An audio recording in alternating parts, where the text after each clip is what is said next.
Assalamualaikum warahmatullahi wabarakatuh. Alhamdulillah wa syukru ala ni'amillah wa salatu wassalamu ala rasulillah. Ini berangkat dari hadis riwayat Abi Daud, bahwa kita sebagai muslim itu harus punya 3 karakter. Yang pertama al-hilmu, hilim. Yang kedua al-anatu. Yang ketiga arifku. Apa itu al-hilmu atau hilim? Hilim itu orang yang santun. Orang yang santun itu disebut hilim. Orangnya itu santun kepada semua orang. Orangnya itu rengkuh kepada semua orang. Itu namanya hilim. Dia penyantun, hilim. Maka santri tentu harus rengkuh, harus sopan, harus santun. Maka karakter santri salah satunya yang masyhur 5S, yaitu senyum, sapa, salam.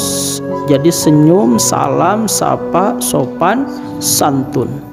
Nah, itu santun, itu al-hilmu, hilim.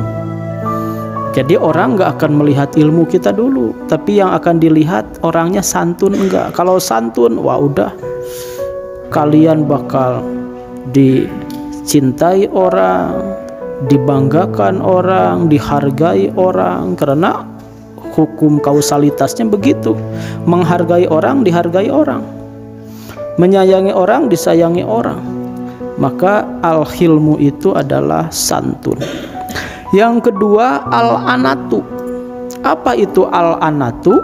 Al-anatu itu orang yang tenang, tidak tergesa-gesa, tidak terburu-buru, tidak reaktif, tidak emosional, tidak pemarah, tidak tiba-tiba suka kesel, dongkol, enggak.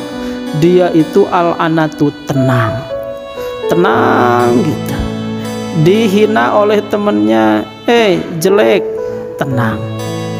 Kenapa? Dia bukan sedang menghina saya, dia sedang menghina pencipta saya. Siapa? Allah subhanahu wa ta'ala. Bodoh. Dia ngejawab lempeng aja, doakan mudah-mudahan saya pintar dengan giat belajar. Enggak tersinggung gitu. Jadi ini orang tenang. Nah, kebalikan dari tenang, orang yang reaktif, emosional, dan segala masalah dalam hidup itu seolah-olah kiamat. Aduh, gimana ini, gawat ini, bahaya ini, kayaknya waduh.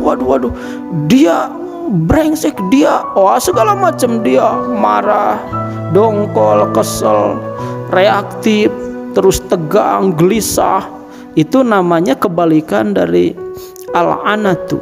Orang al-anatu itu orang yang tenang, kalem, cool, jernih, bijak, ya, dewasa. Itu orang yang al-anah. Orang ada yang punya hutang 100.000 atau 1 juta, wah dia panik seolah-olah kiamat. Tapi ada orang yang dikondisikan mungkin karena satu dan lain hal, mungkin ratusan juta bahkan miliar, tapi dia tenang aja, tenang aja. Mungkin suatu ketika dia dikondisikan ada bahaya, tapi dia tenang. Bahkan dikondisikan ada keluarganya yang sakit atau meninggal, dia tenang gitu. Innalillahi, orang lain nangis-nangis, orang lain teriak-teriak, histeris, dia tenang. Kenapa Kak itu tenang? Alhamdulillah, ibu saya sekarang sudah tidak sakit lagi. Yang dibutuhkan ibu saya bukan panik, bukan saya sedih, bukan saya histeris, bukan saya menangis, tapi yang dibutuhkan ibu saya adalah doa saya dan kesolehan saya. Itu tenang orangnya itu, walaupun sampai keluarganya ada yang meninggal, bapaknya, ibunya, atau siapa saja. tenang. Nah itu namanya al-anatu, pribadi yang tenang, yang cool, kalem, jernih, bijak. Nah ada yang ketiga, arifku. Apa itu arifku? Orang yang welas asih. Lihat orang yang enggak punya uang, dia lagi punya rezeki, berbagi. Lihat ada teman yang lagi sakit, sesak napas, dia merasakan dan dia bantu, dia tolong, dia ini gitu ya, makannya disediakan, minumnya disediakan. Hatta melihat kucing kurus tidak makan, kelaparan, dia ambil makanan dikasihkan ke kucing. Itu namanya rifku, welas asih, selalu belas kasihan, selalu terharu, selalu iba melihat kesusahan orang, penderitaan orang. Nah itu namanya arifku, ya orang yang welas asih. Nah, kita semua harus memiliki sifat itu kalau ingin di dunia bahagia, di akhirat masuk surga. Amin ya rabbal alamin.